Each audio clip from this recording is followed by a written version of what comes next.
Ayan mga best, kain na tayo.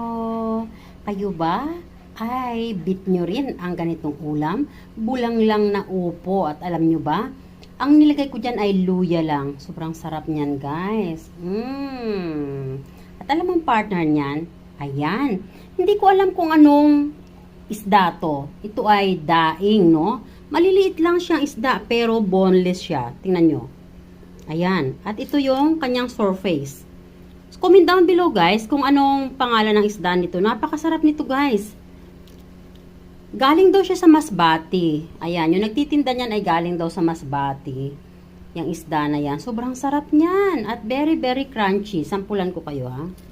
Tingnan nyo. Ha? Very crunchy. At syempre, meron tayong